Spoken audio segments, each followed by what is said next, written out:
Hello, everybody. Welcome back to Only Leeds Bros for the match reaction. Leeds United won, Blackburn Rovers won. Stalemate at Elland Road, which left a little stale taste in the mouth. Dillo, it's been an hour or so since the full time whistle went. Still feeling the same, or what's your thoughts? Yeah, I mean, knuckles are bits. I might have bouncing them off the wall about 400 times now. I'm only messing. Yeah, look, to me, it doesn't feel like a defeat, but it definitely feels very similar to Sunderland. You know, Yeah, the circumstances of what Melia done. I just feel like we should have won that game and we should have put it away early, nice and early. yeah, We didn't have a lot of chances, but we did create a lot of opportunities, if that makes sense.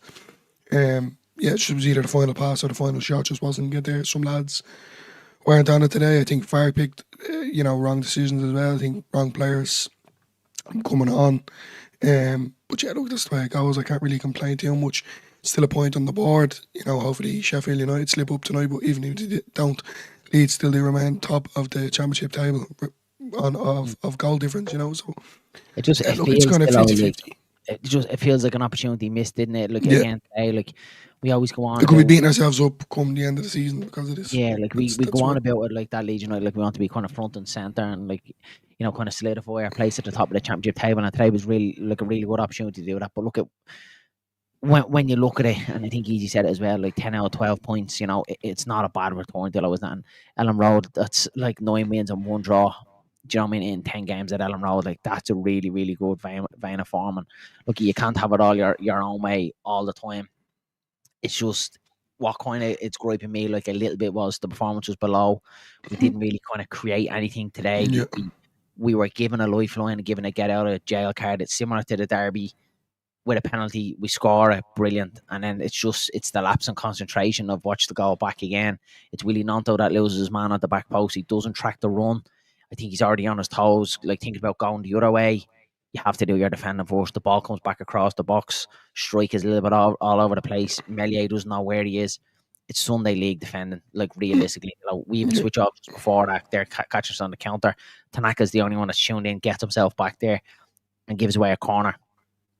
So yeah, it feels like we were given a get out of jail card, and we didn't really take it. We handed it straight back to Blackburn Rovers. But look, I'm going to give them their flowers a little bit as well today. They set up really well today. Their back line was absolutely solid. I said it all through the watch along as well that your man Danny Bat, he's a typical championship defender, really, really strong, knows how to annoy the players. That's why I don't think Perot got much joy out of him today. Didn't get much change out of him. Joseph didn't really either. Bamford for me came on was absolutely non-existent. Did absolutely nothing when he came on today. And obviously, like he's the one then to get the goal. So yeah, it's one of them. Bit of a mixed bag. Should have got out of jail. A little bit of frustration, but then also looking on the bright side of it, it's a decent return out of the last 4 games. 10 points out of 12. And if you had said that before the 4 games, 12 points out or 10 points out of the next 12, you probably would have bitten your hand off and Hull away next. You'd like to think we're making a 3 from 3 away from home as well, isn't it? Yeah, definitely. Going on to the fact, I genuinely think, like the lineup was perfect. You know what I mean? But I just think taking Solomon off was a big mistake. I think bringing Bamford on was a big mistake. Um, yeah, no, it just felt like the game was getting away from us. It was real cagey. At times I genuinely thought Just lack of before we quality. got Lack of quality, didn't it? before we even got the penalty, I actually thought Blackburn were going to go up and score, and we were going to trail, and then as I said, he was just going to choke on a lot of players.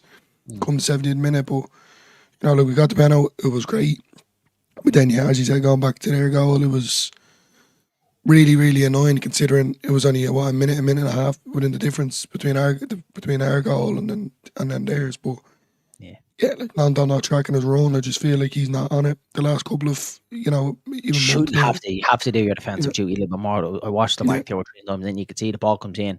I think in Nanto's head, he thinks the ball's going to go right out the back stick, yeah.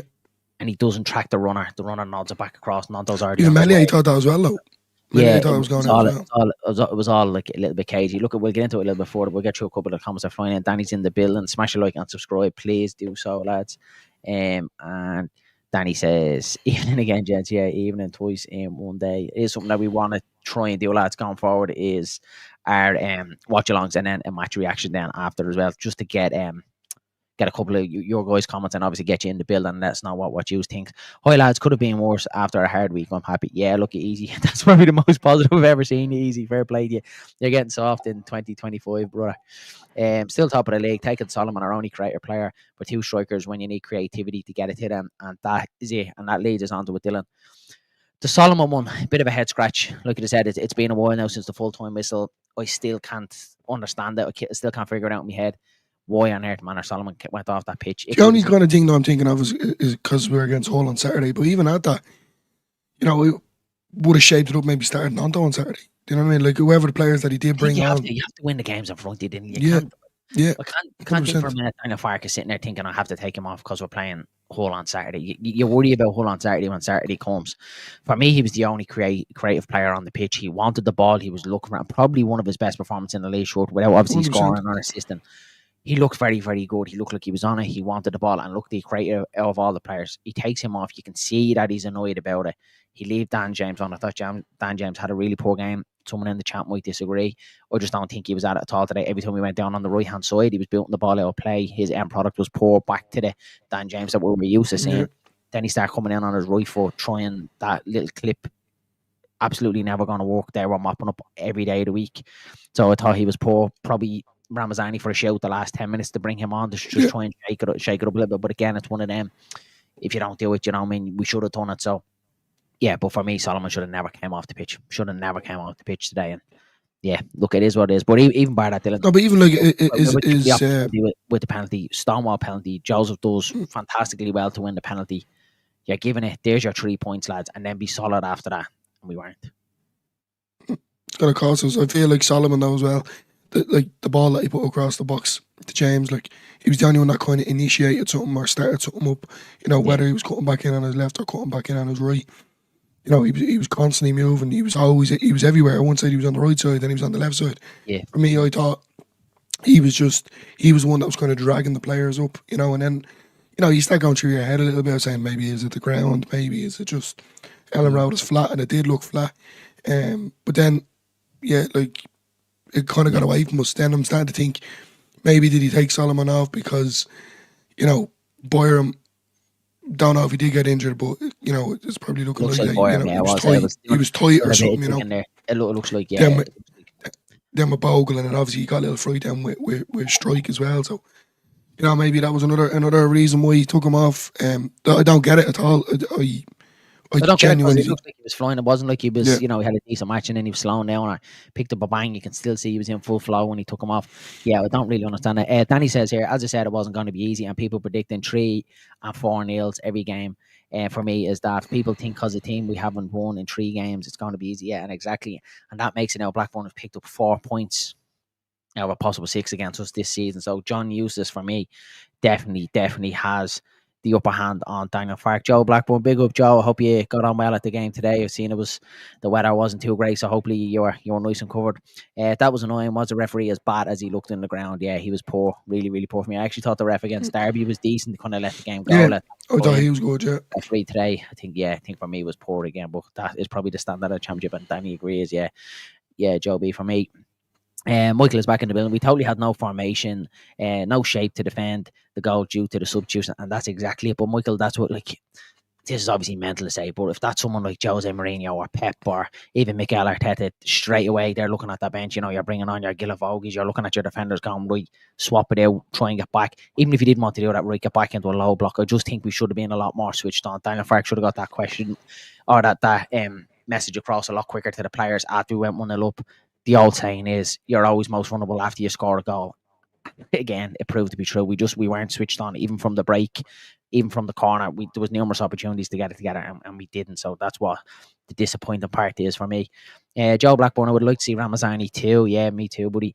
But Byron Bogle incidents, might have meant there's no subs late on exactly, and that might have been the situation. I think Farke has shown signs of not being able to deal with managers who set up to frustrate. Yeah, good show. I'm concerned that he brought on Bamford because that guy would keep us. Yeah, it's like the Bamford one again, Dillo. I can't. I was going to go on to it a little bit later in the video, but I might as well just approach it head on now. I just don't understand that. I can't.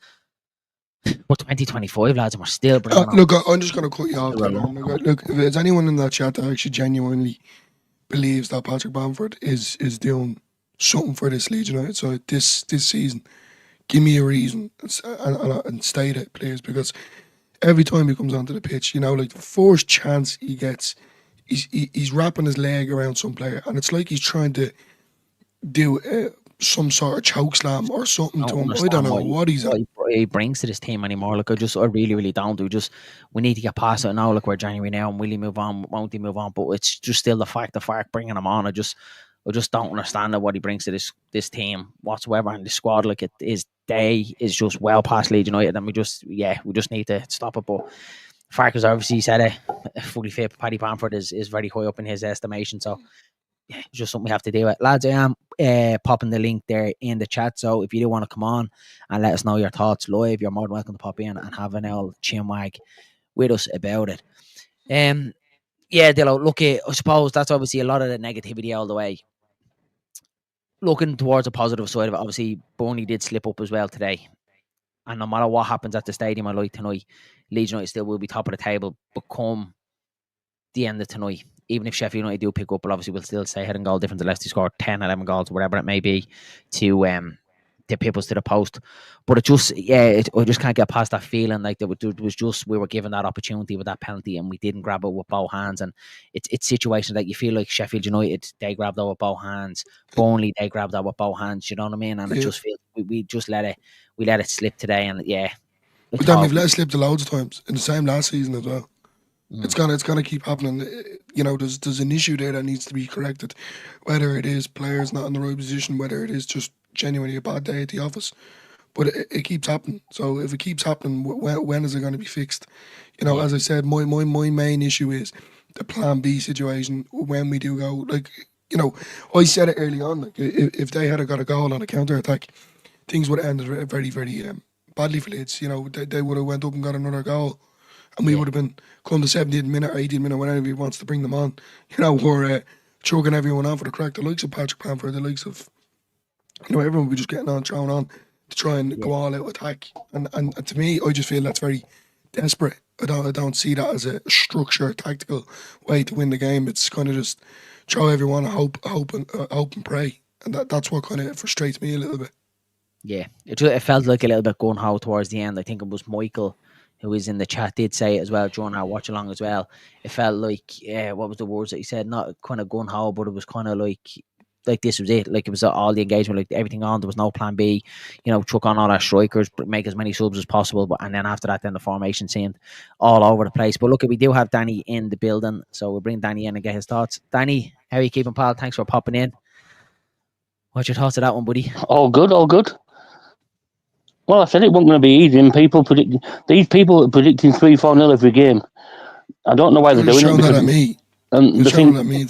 No, not you. Matty as well. Matty predicted 3-4-0 every game, and then he goes last night, oh, well, Blackburn haven't won in 3, we should win this. Because they haven't won in 3 doesn't mean they're not going to get a result. Yeah. You know what I mean? So it's...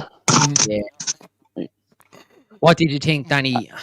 Daniel Farke's lineup today, obviously there was a lot of calls for Solomon and James to come back in after not on Ramazani's performance against Derby County. Pirro to come back on as well. Do you think he got the lineup spot on? Obviously Ampadu coming out of the squad again, Rotwell back in. What was your thoughts of the lineup when it came out at 2 o'clock? You see, I'd have probably played Ampadu and Rotwell at middle. Yeah, I think so, buddy. And but as well, I just think Ampadu was brilliant. Sometimes you just need the captain and leader in there, don't you? And Ampadu right back as wild as well, isn't it? I actually thought, I don't know about you, but I actually thought today Tanaka were getting bullied a bit today.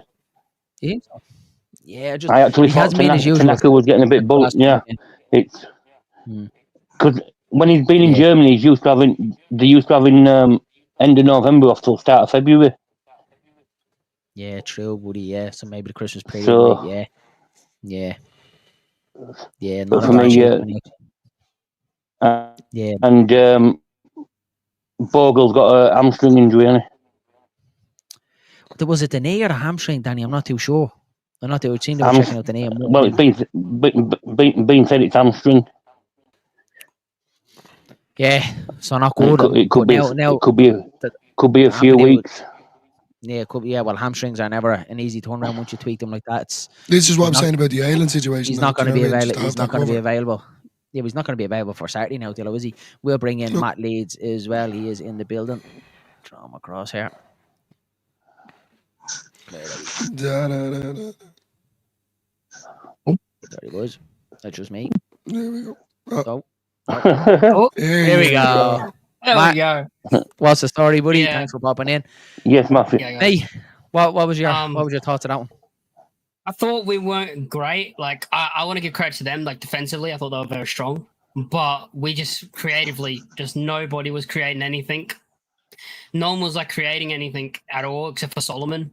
And I think if we kept Solomon on, and then you bring on Bamford and Joseph, you have that creative player that could actually get the ball into him.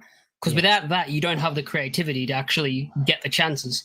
And then you look at Dan James staying on for 90 minutes. I mean, he was great. He's been great this season, but this game he was just not at it. It was not his game. Yeah. Joe, how was the match? How are you feeling after that one? I am all flavours of pissed off, primarily at the referee, because the amount of stuff where there was one case, because I don't know, none of you will have seen my match vlog at this point. That's fine. I have. Where I was Is it out? You just put it out. Danny's all over everything all the time. Fast. But where I was sat was the seat behind the away dugout. So if you're watching on telly, you might have spotted me. But the amount of times where I could see something on the opposite side of the pitch, and I would see them like handball it, and I'm like, right, he's going to give that. Oh, I guess we're just playing on then. That's okay. And it was one of those games where we were trying to actually play football, but we're against a team that doesn't want to play a game of football, whilst at the same time, the referee doesn't want a game of football to happen. So you got so many little things adding up and bouncing off each other, and none of it works because you're against whatever was going on in that situation. I think defensively, sure, you got to give them a lot of credit. The next time someone says that if we sack Daniel Farke, we need to sign John Eustace, I'm going to say no, because he seemed like a massive prick. There was a bit of a party going on when I think they were time wasting between the West Stand and John Eustace. He was doing something to the West Stand, was he? Because we only caught a bit of it on telly, and we were obviously seeing there was something going on. He started kind of putting his hand up, like you said. There was 5 minutes left. I thought that was going to do anything for us. Well. 5 seats to the right of me was a guy in, like, the old Yorkshire Evening Post kit, yellow. Kit. Love it, yeah. He comes back from the bathroom rather excited, rejuvenated, shall we say, with, which we'll say, the sniffles. Then immediately they score a goal, and since he's been trying to rile up their subs bench for the entire thing, their subs bench go over to celebrate, and on the way back go hey to that guy. It's quite funny. It all ends in high fives.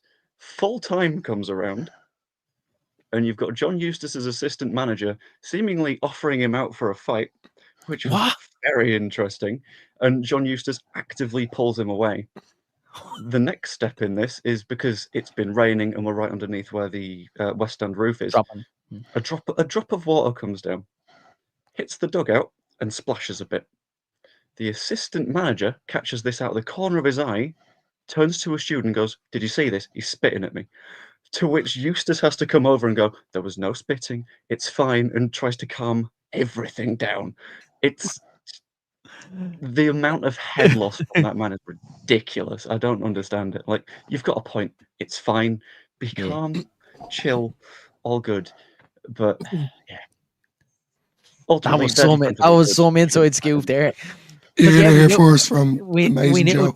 We knew there was something going on, especially with the West Ham, but that is mental. Absolutely. Matty, look, we'll come back to you a little bit. Obviously, you touched on the Solomon situation. I'm not sure what everyone else is thinking, and especially Joe being at the game. Obviously, we were all watching it, but the Solomon substitution for me, lads, it was a bit of a head scratch. I don't really understand it. I thought he was probably the only one that looked like with a little bit of quality on the pitch and was going to make things happen. Anyone shed a bit of light of why he might have taken them off? I think he's taken him. I think he hasn't taken Dan James off, thinking Dan James has still got that bit of pace to get behind. But he did not all game, so he should have taken him off before. You think The so? reasoning, yeah, that happened. Yeah, Andrew was sat next to me, is my brother, and it was the fairly spitty guy. And Eustace, after the match, turns around and goes, "Sort your fucking teeth out." And then Mr. Assistant Manager starts his thing, which is always good fun. On the substitution bit, Evie. Big up, Evie. Farker's listed. Hello, Evie. Farker's listed reason was that he wanted a natural left footer over on that side, which Max Vober is, and Okay. Manor Solomon isn't. Yeah. So that's why you saw Vober really high up the pitch at So- the same time. So why didn't he put Wober for Solomon then at half time instead of Byram? Because I think Byram had a knock. Byram was struggling a little bit towards the end of the first half as well. You could tell that there was something a little bit tight. It wasn't Really, okay. yeah. 'Cause that, we didn't really see. It was obviously that we were surprised the second half, and we were obviously putting together. Maybe it was an injury or something was tight. But another thing, lads, to touch on the Isaac Smith situation. Obviously, we've seen 2 injuries to our fullback, Boyer and Bogle. We've seen our captain and Ethan Ampadu fill in at right back. Look at Grand, he can do a job in there. Definitely not his natural position, not a position I want to see him play. But that leads us on to Isaac Smith, lads. What is going on there, lads? How isn't he at least getting a run out? The position that he has played before, played in the European competition, playing that position. Why do we think he's not getting a run? Well, Daniel Farker said in his press conference that Isaac Smith is more of an offensive wing back than what he is a defensive one. But when you're going for a game like that, surely you want somebody that's going to be offensive to run with the ball. That's what I'm thinking, buddy. Yeah. You know what I mean? And not instead of having bringing Ampadu on that's more defensive, why don't you stick? You know what I mean? Yeah. I think he went for the draw. You think so? It looked like that. It looked like that. Yeah, maybe. Matt, what's your Yeah. thoughts on Isaac Smith and the reason why he's not getting a run out? I don't know. I feel like Fark doesn't think he's ready. I don't know. I don't know if he thinks he's ready for. I don't know. It just seems like because I thought he was going to come on at half time instead of Vober. But when it was Vober, I'm like, I'm fine with that because Vober, you know, when he has played, he's done well. But yeah, I don't know. I thought he would get minutes today at least, especially when it's 0-0. I thought he might have come on, and then you have Ampadu going at right back, and it kind of goes back to how it was under Bielsa sometimes, where we just square pegs in round holes everywhere, and then we have to switch everything instead of just putting a player that could play there. Yeah, player that plays. Joe B, you buddy, what's the thoughts on Smith not getting a run? He's speechless. There you're back. You popped out there. My internet has been hell. I'm currently on a Wi-Fi connection that's on the other side of the house, so I completely missed what you've just said. Go again. Just the Isaac Smith situation. Any ideas? The reason why he's not getting a run out was what Matt said there. Felt to be a square peg and round hole-ish today with bringing Ampadu right back, Vober left back, when it seems like we have a natural fullback that can do that job. Yeah, it feels like a spot where we're maybe trying to do the more sort of defensive, safe stuff and try not to concede, which, to be fair, we wouldn't have conceded if it weren't from a set piece. Yeah. That's one of my guesses as to it. I've pinged you a message, by the way, that is quite a big one that half relates to things, so I had to take a look. But it's a fairly vague one. On that as well, because it looks like they weren't doing anything from open play in terms of attacking anyway. But again, being behind the away dugout, you sometimes see interesting things. And it includes when they brought on their first substitute. You know how they show them through a folder of various things, and it's like, well, you've got a tactics board. What happens if this happens, this happens, this happens? Yeah. Mm-hmm. Every single tactics board that they showed their first substitution that they brought on were set piece ones. It was, this is what happens if we've got an attacking set piece from this side, defensive set piece from this side. And there was nothing in terms of open play. So this isn't even me kidding. I will show you the screenshots. I pinged Joe Wainman a text at halftime.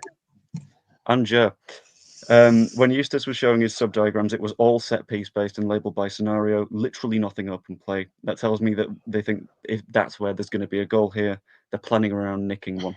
And then they did. Yeah.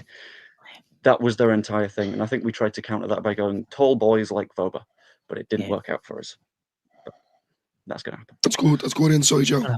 10 out of Good 10. one here from Evie. Boyram has a cold and couldn't breathe properly. That's why he was taken off, which is obviously good news, lads. Bogle has a dead leg, not a hamstring issue, and both should be fine for Saturday. And I think that's music to all our ears, lads, isn't it? That's really, really good news if that's the case. I presume Marcus maybe alluded to that in the post match.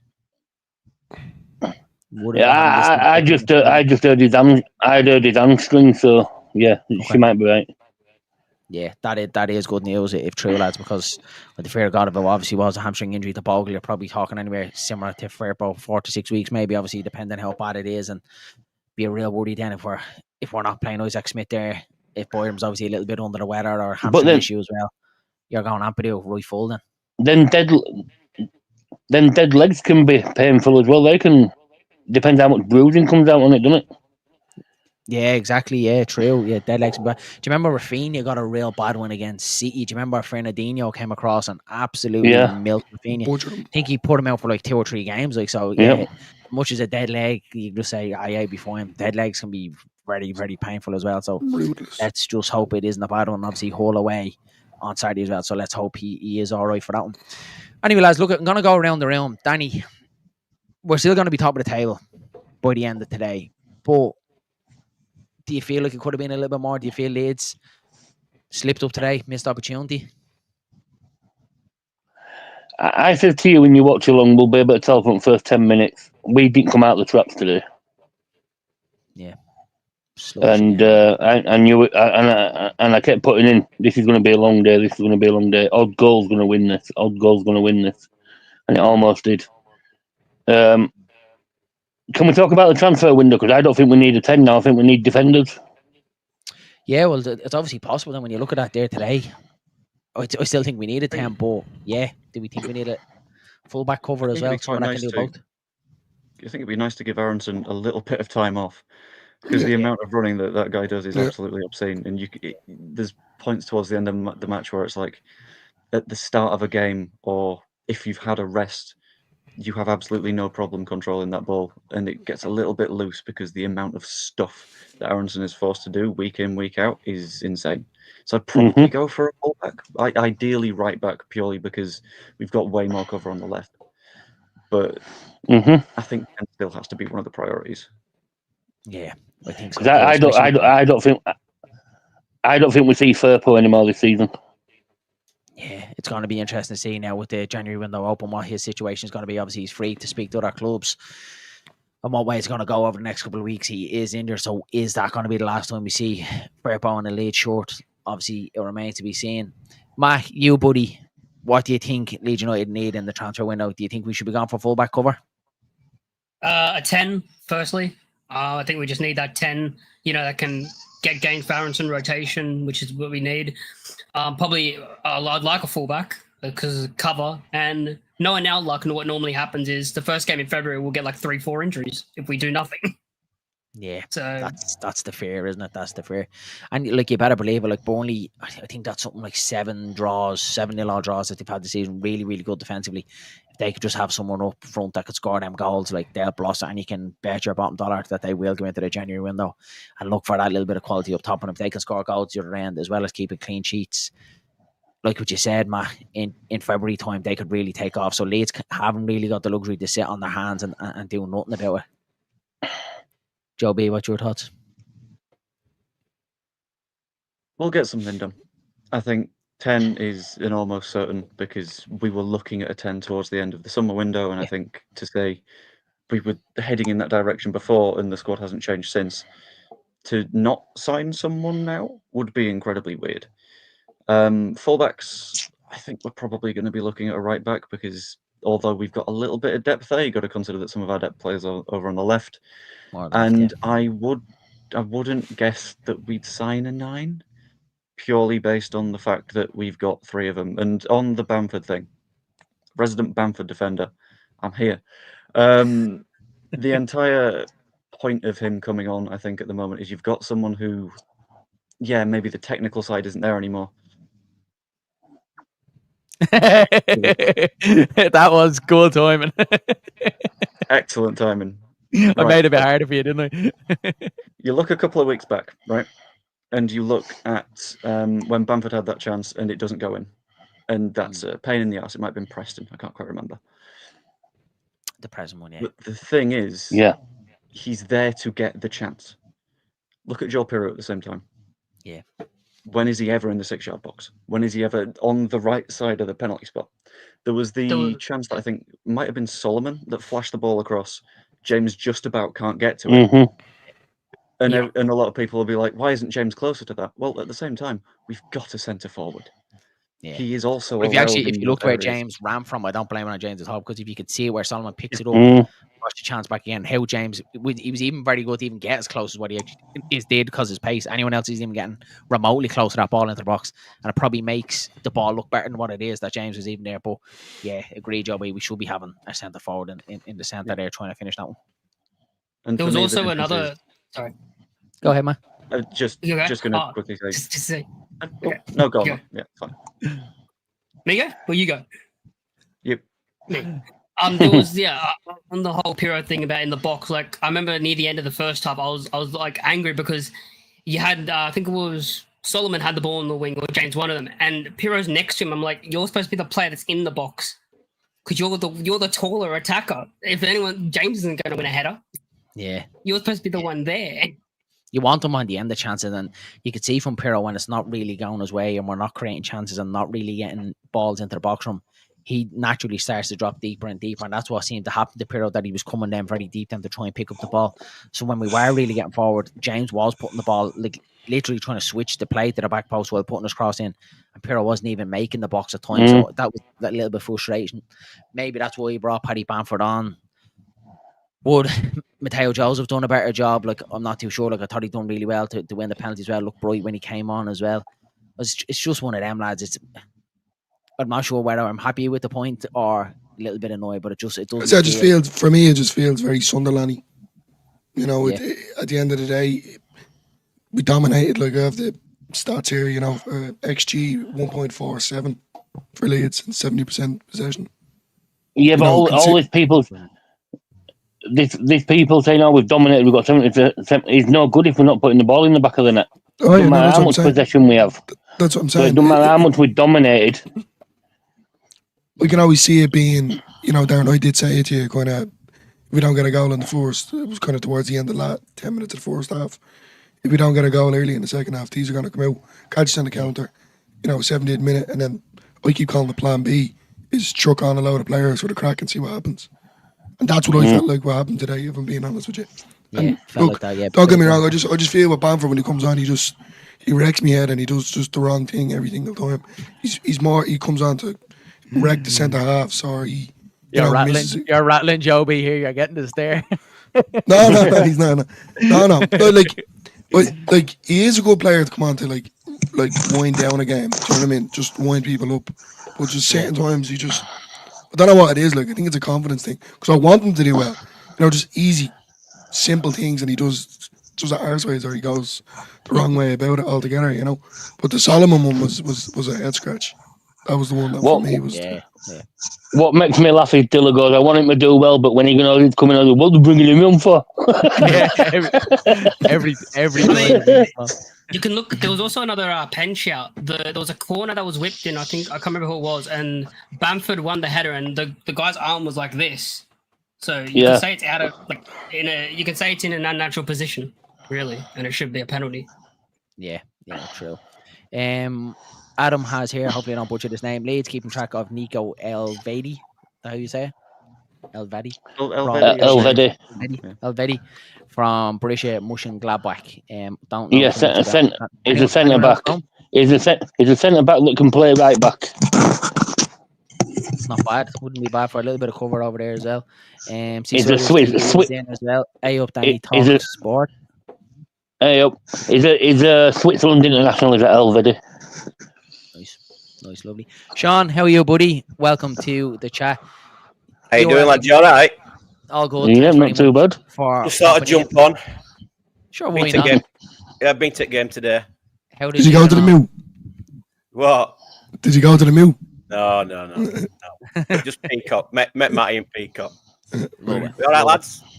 How did you get on anyway at the match? What was your thoughts of the game? Happy enough with the point? 3 They points came dropped. with a game plan, didn't they?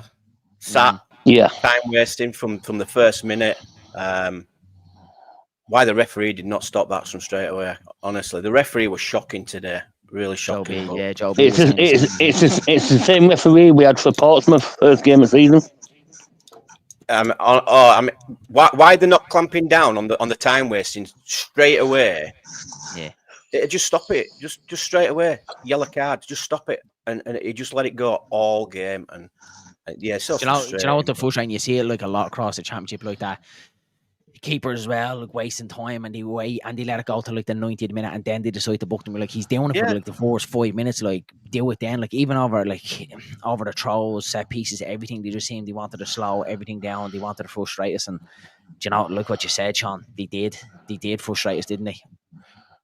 Yeah, and I mean we didn't help ourselves as well. I mean, you could read every pass. I knew every pass we'd make even before we made it. I mean, it was so predictable, but I think we've seen this a few times this season where just can't break the teams down, and I think the subs as well that didn't help.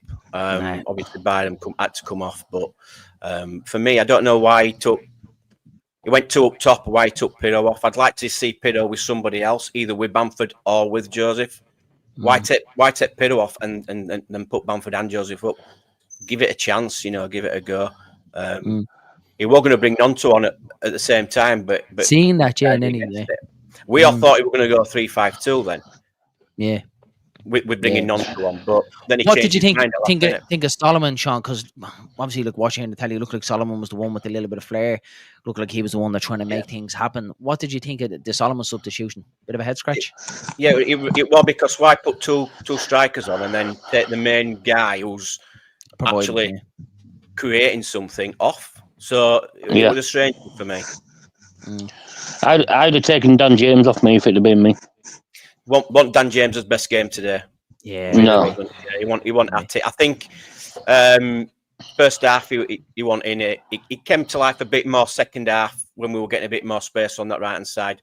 But yeah, it wasn't his best game, and yeah, I think you're right. Maybe he should have come off. But yeah, taking Solomon off was crazy. It was a crazy one for me.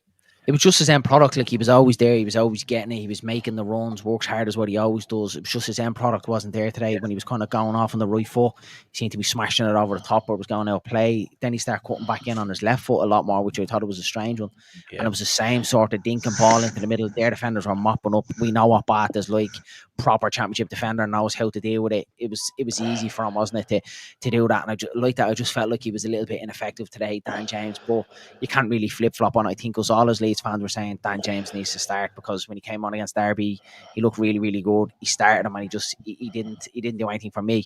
But when the 10 minutes at a time and the board was showing up, I said it to Dylan on the watch along, I think it's time for Ramazani. Give Ramazani a go for James. I couldn't believe that we're going to try and win a game and he didn't put him on. Then that's what a little bit of a head scratch was for me, because he kind of continued seeing James kind of suffering, not really giving us any quality, and he just persisted with it. Anyone else? We were out of subs by that point. Yeah. I thought Nonto might have come on for James on that round. You see what I'd have done though when they took Byram off, I'd have probably dropped Dan James back to right back and shoved Nonto on right. Yeah, possibly so. I'm going to have a good end of stream, everyone. But I've got to run. Yeah. Cheers, Joe. Thanks for popping in, buddy. Thanks very much, pal. Yeah. So, lads, I don't know, like, Sean, what's your feeling of it? Like, obviously being in the ground, like, for me, I'm not too sure. My emotions are a little bit swinging. I'm looking at it a little bit of glass half full. 10 points out of the last 12, not a bad return. But then I'm looking at the other side. It feels like a little opportunity missed. Yeah, we didn't really create much. We didn't really have great chances. But we were handed the golden ticket with the penalty. We took it. And then in the space of a couple of minutes, we threw it away. What's your kind of feeling on it? Happy enough with the point? Or do you think we shot ourselves in the foot? No, I think we've dropped two there. We've definitely dropped points today. Would you say it feels very like Sunderland, Sean? Yeah. Well, for me, it felt a bit like the Bristol City game. Yeah. Watching that overall, because it was just again side to side.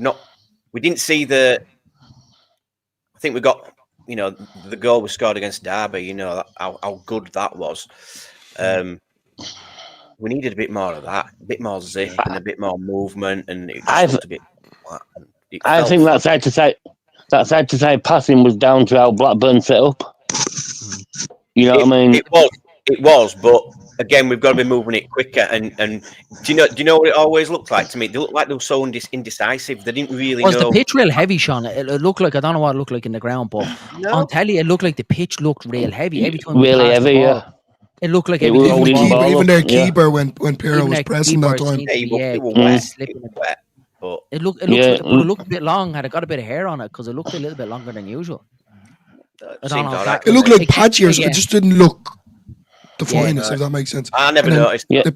When Piero had that press against the keeper and he kind of made a hash of it, when he did kind of flimsy it out, he looked back, he could see it. You look at the keeper, he looks back to see there was a divot in the grass. It just seemed like they were sinking into it as opposed to just hovering on it, if that makes sense.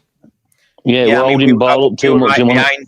We were right behind that goalkeeper. This is what it felt like, lads. This Elland back comment, and it's something that I kind of got as well while I was watching the game. It felt like at times we were scared of losing possession. We were scared of actually, trying to being brave, play the forward pass, play a little bit quicker. It was like we were just happy enough at times to keep possession. Like if you don't have it, you can't score, and that's what it felt like at times. Yeah. And I did feel like we had a little bit too much respect for Blackburn, especially them coming to Elland Road, winning 9 on the bounce. We just didn't really have that kind of conviction, that quality at all today. And even the last pass, we didn't even try a final pass at times. It's like we were getting up there, going back, and it was getting nipped off. It wasn't even like we were trying to play in between the lines. It just felt it lacked quality all day today, didn't it? I think the big call, we're taking Ampadu out of the team today. I said that. I mean, in hindsight, before game, it was like, we know Tanaka and Rothwell can play together, but Ampadu's been doing really well, and he's been the one with the long passes, switching it to the wings. He's been the one doing it. So, and we didn't see that today. The number of times that Dan James or Solomon were free on the out wide, and we just want it. We just wasn't. We just needed a direct ball over to hit one of them, just to spread that play a bit. And it were just passing it in between each other, side to side, and building it up slowly that way. And that's not what it needed. It needed to be a bit more quicker, crisper. And I think Ampadu, in hindsight now, that was a big mistake taking him out today. And Rotwell felt very ineffective today, lads, didn't he? There was a couple of times he gave it away, wasn't his usual kind of self. Has kind of got to him a little bit mentally. That Ampadu had 2 good runs back to back, and he was sitting on the bench at Derby. Didn't get any minutes at Derby. Did that play, but it just felt like Rotwell wasn't his usual self today. Probably one of his poorer performances in the Leeds shirt today. But it is, when you look back on hindsight, I thought it was a big call. As the first when the team sheet came out, you see Ampadu was on the bench, and I know we all talk about rotation, but I just think we've heard Daniel Farke big up Ampadu since he's been injured. When he comes back in, he's going to be the first starter. He was brilliant at Stoke, brilliant at Derby. I thought it was a massive call to drop him again today. And like what Sean says, we just missed that little bit of zip, sometimes just to spread it instead of the side to side, back to front pass, and just someone just to get it and play that direct one over the top. I think it did kind of kill us a little bit when he did go into right full. The same thing with Max Vober as well, because obviously naturally the both of them, you're not going to get them wing backs getting forward, overlapping, giving you a little bit of width. So we did then have to start trying to go a little bit more direct, start trying to hit Dan James over the top, start trying to hit Nanto over the top. And we didn't really do that again. It was between the lines. Nanto, I'm not really sure what position he was playing when he came on. He seemed to be everywhere. He was out on the left, out on the right. There was times that he was back in centre midfield as well. I think we went with 2 10s, didn't we? We went with 2 10s. You said that on the stream, Darren. Just went very distributed for me. By the looks of it, when they made the subs and that, what it looked like to me, that we were playing a 4-1-3-2. Well, that went on over. I couldn't tell you what we were playing. I couldn't tell you. I swear to God, it just went all tits up as far as I could see. I don't know why you won't play Schmidt. Why not bring Schmidt on it right? Literally, I was just about to bring you to Sean, because we asked the rest of the panel just before you popped on the Smith situation. It's a bit of a mind boggle. I don't really get the situation with Smith, because it was crying out was what Danny said. Look, if we were away from home, I can understand them bringing on Ampadu. We're trying to protect the lead and away from home. But at Elland Road, we want to be expansive. We want to play forward-thinking football. Our overlaps with our wing-backs. That's what Daniel Farke prides his football on. We've seen him at Norwich, with his full-backs in Jamal Lewis and Max Aarons as well, doing that overlap thing. I just can't understand it.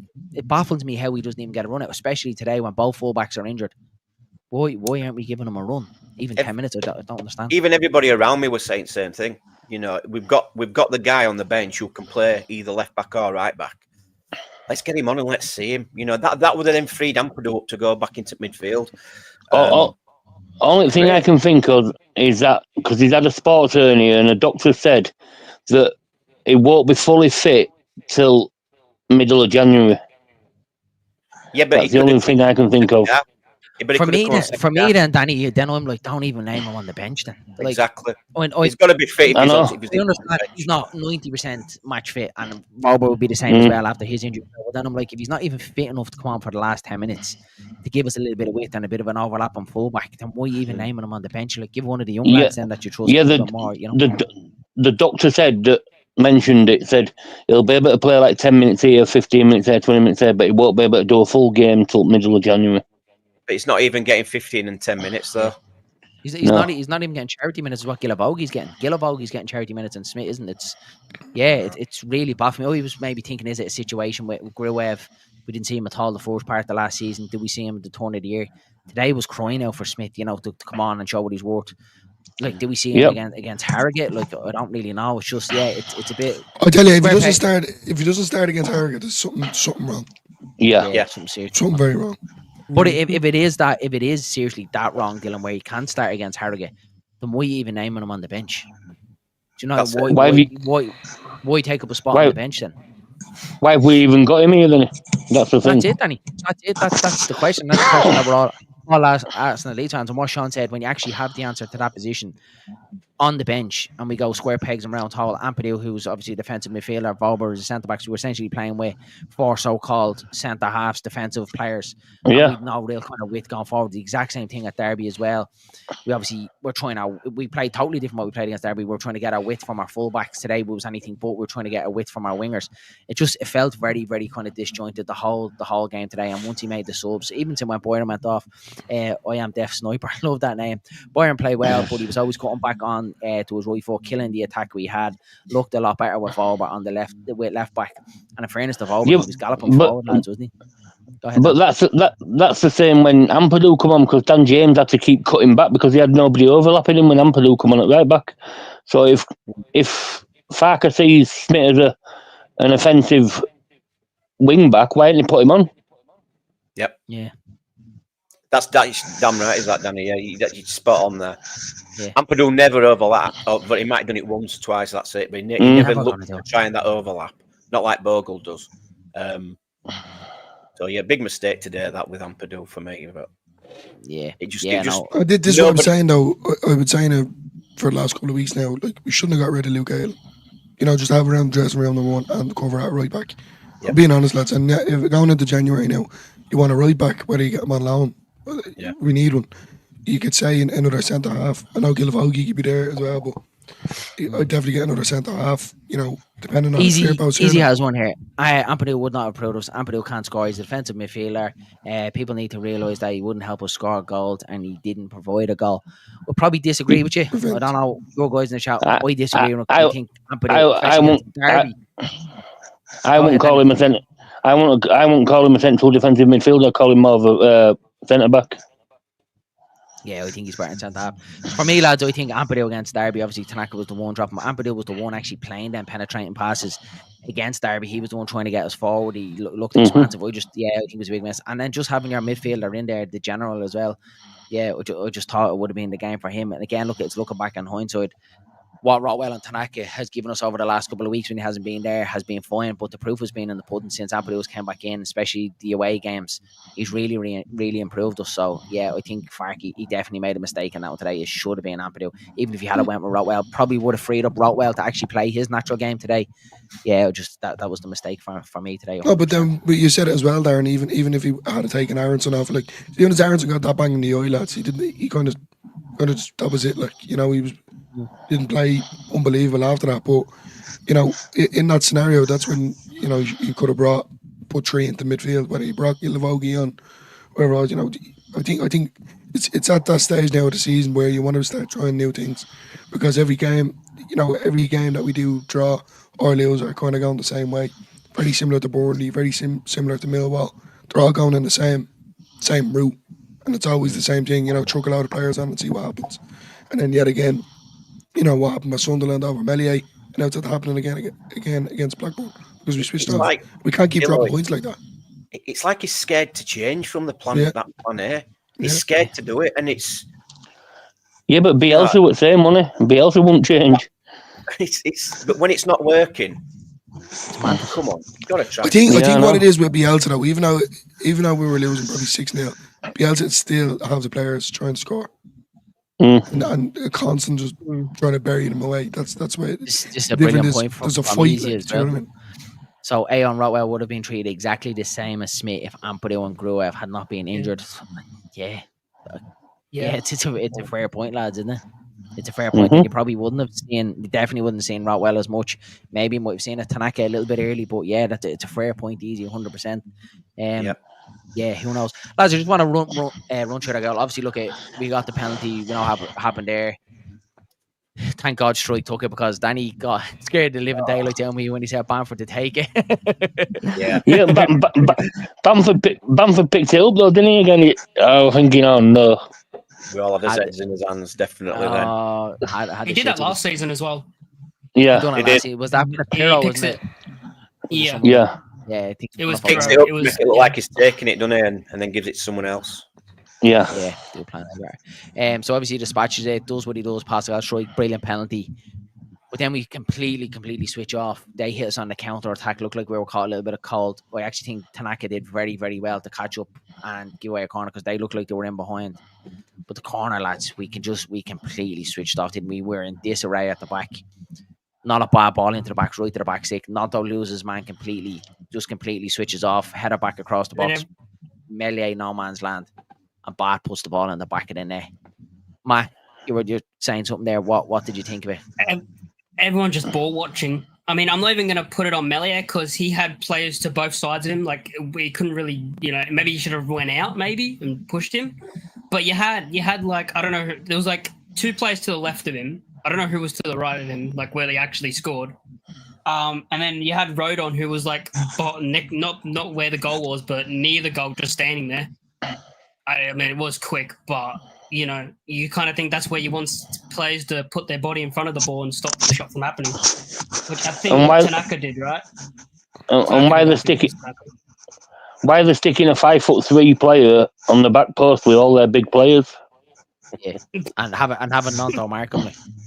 Yeah, that's what I'm on about. 5'3". Absolutely horrendous. Sean, what was your thoughts? You were obviously in the ground for that. I'd imagine very, very flat after that one went in. Did it look as bad in the ground? I mean, we'll behind goal for that one, and I haven't watched it back yet. So I need to rewatch it back, but it just looked. I mean, it was good header back across, but we just looked all over the place, and I know a few lads have said it was just bad marking. I don't know. It was just one of those. After we scored, look what I was saying, when they hit us on the break, we looked a little bit all over the place. It kind of felt like after we scored a goal, we have this game won, the 3 points. We didn't continue to keep our concentration. We let them break on us. And then we had a good 30 seconds before the corner came in to get ourselves set and ready. And when you watch it back, lads, it looks even worse. Nanto, as the ball comes in, he's about to head it, and Nanto's running the other way. Nanto's gone on his bike, obviously waiting, the ball to go out play, or one of the players to pick it up, so he's gone on his bike again, which is mental, because if you're winning 1-0, you think, right, have to do my defensive duty first. And as what Danny said, you have a big man on the back stick and you have Willie Nanto marking him. It was just complete skill, boys, defending us, and we threw away 2 points with it for me. Really, really bad. Yeah, like I say,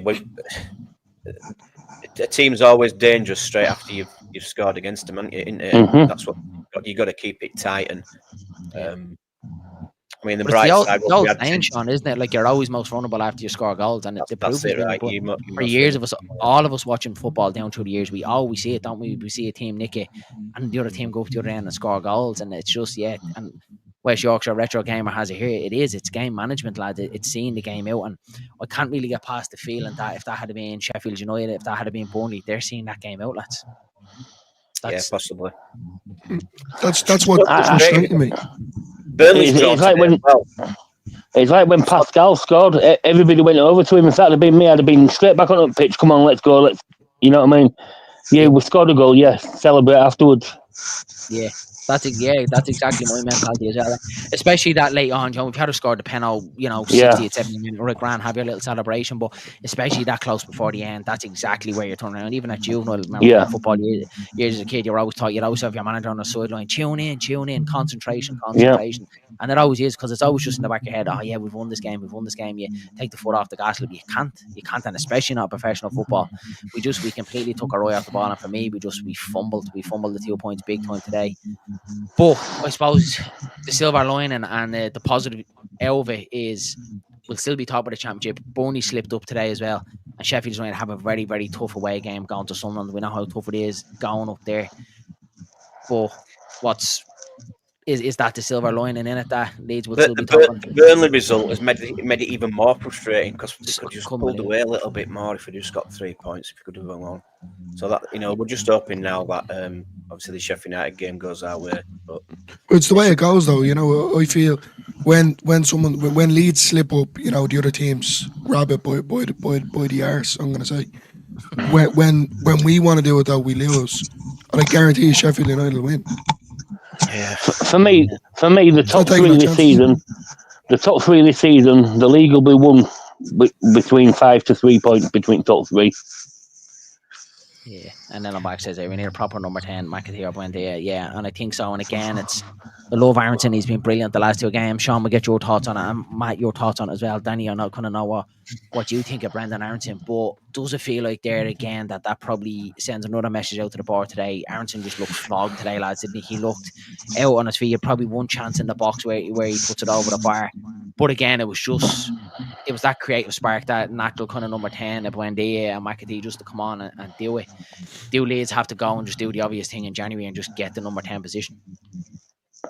Well, at the moment, West Ham are favourites of McAtee's signature, so he won't be coming. Yeah, you don't think he's not going to just want something different. Yeah. In games like this, when it's not going for us, and it wasn't just Brendan Aronson today. I mean, everybody, but everyone were bad today, and he can't do it all himself. And we just needed somebody to give us a bit of a spark. And yeah, that's why I think we do definitely need another new number 10. But there's obviously Joffrey looks like he's on his way out, and then hopefully we can get somebody in. But I don't know. I want a new number 9, you know that. But I think new 9, 10 will be all right. I think fullback as well. We touched on it. As well, the fullback position is now as well is looking a little bit cagey. We know the Fairpool situation. He's free to talk to other clubs. Look like he's going to be out for another bit as well. But today probably just shows a little bit more with Boyram there as well. Bogle getting injured. We probably do need a little bit of right back cover, don't we? There in the case that the Boyram. Look, it's mad because we have it. We have it in Smith. Like Smith can do it. Like so, it's like our Leeds going to go out and go for another fullback when they have Smith on the bench. Like I'm not too sure, but it just feels like at the moment that position as well definitely need a 10. But it feels like now the fullback positions are just a little bit dodgy. Like we're probably just one injury away from being a little bit screwed, and then Ampadu has to go into right back, which I think is the last thing we need. Because I honestly think I think Wober's gone as well. I don't think he's here after January. Wober. Yeah, when we suppose if Wober goes, then I think we'll get somebody else in. Yeah. When's Fairpool supposed to be back? Is it mid-January? So he was out for it'd be mid-January. He's due back. So they said 4 to 6 weeks. 4 to 6 weeks when he's going to be back. But then obviously in this case, Sean, like he's free to talk to other clubs now as of today. So has that process already happened? How are the club's going to feel about it if he is? He's back in Spain having a chat with Real about it. No, so don't forget when they say 4 to 6 weeks, that's 4 to 6 weeks to be back on the training pitch, not 4 to 6 weeks back in the team. Yeah. So it could be 7 weeks, could be 8 weeks, and it's same like if we get a number 10. The teams that will try to get number 10 from Buendia, McAtee, their managers are going to say, right, I want you to have first team football. Farker's not going to guarantee that. Yeah, he said that already. Yeah.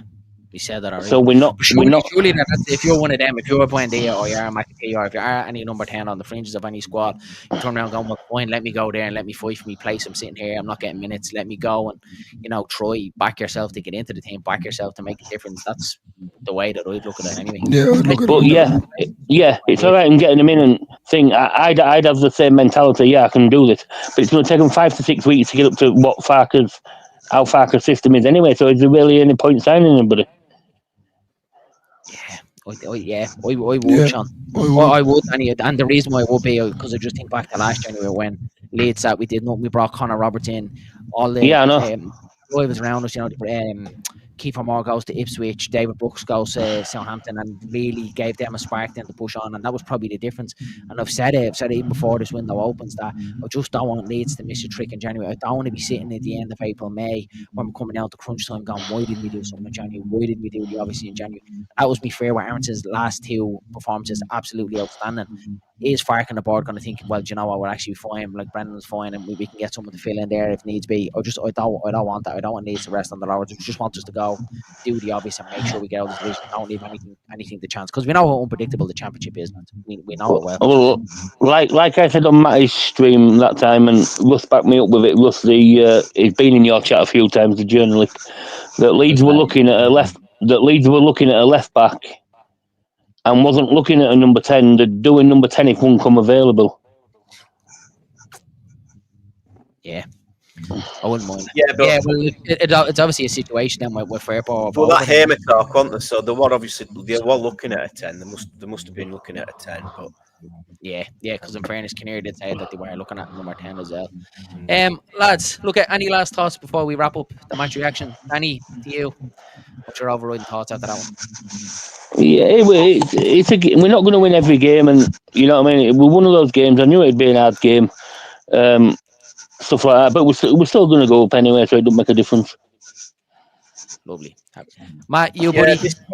Disappointing game today, but overall we've had past few weeks we've had some great results. So, but just disappointing again, because it just feels like we've just not been able to pull away. And yeah, I think Farker got it wrong today, and we've seen it in a few games this season. But he's getting it right most of the time. So yeah, we can't be too downhearted, and we haven't lost, have we? I suppose we picked the point up. No, and we should in field. We should be 5 points ahead. You just know what's going to happen, isn't it?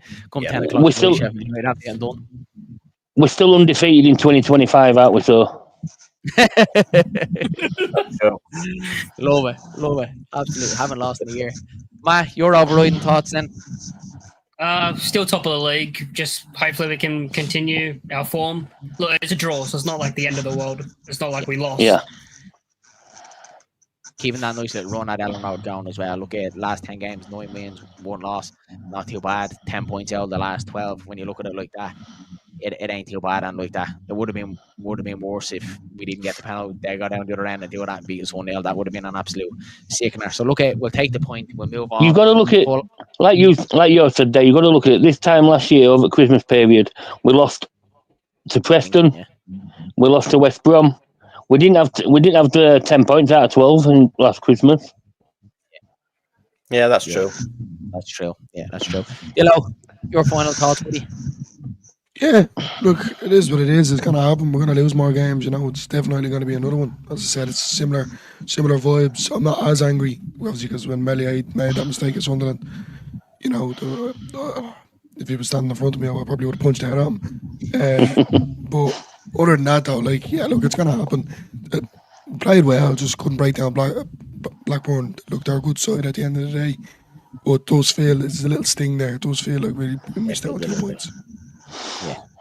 Yeah, totally agree with you. Look, lads, we leave it there. Don't forget to smash a like on the video before you leave. Hit subscribe to the channel, and of course these other content. Sean from Wilco White, go across and check him out, lads. A newly set up channel, puts a lot of work into what he does, and definitely doesn't have the subscribers that he deserves. So please pop across and check out Sean. Sean, what's coming up on Wilco White to let the people know? I'm going to do obviously a match review. Then when we get a bit of time, next international break, I'm looking to do something about the Wilco era.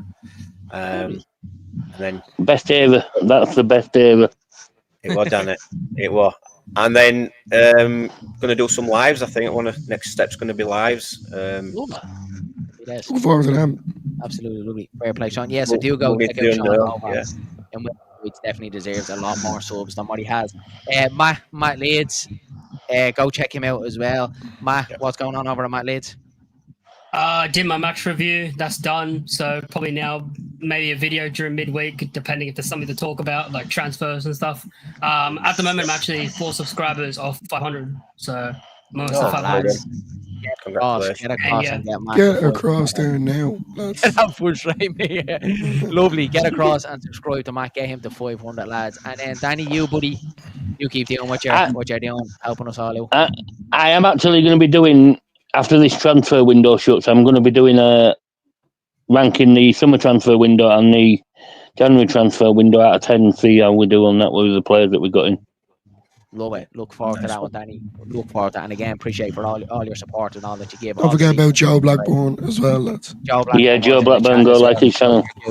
Yeah, really, really good stuff. Joe Blackburn talk sense and talk stats and bring us all back down to earth. Look, lads, we leave it there. Thanks very much for popping in. Really, really enjoyed this one. Stalemate at Elland Road, but not a bad one. Let's hope Sunderland can do us a favour at the stadium at Light, and we'll all feel a little bit better after that. Look, lads, have a great evening. We'll chat you all again soon. Mind yourselves.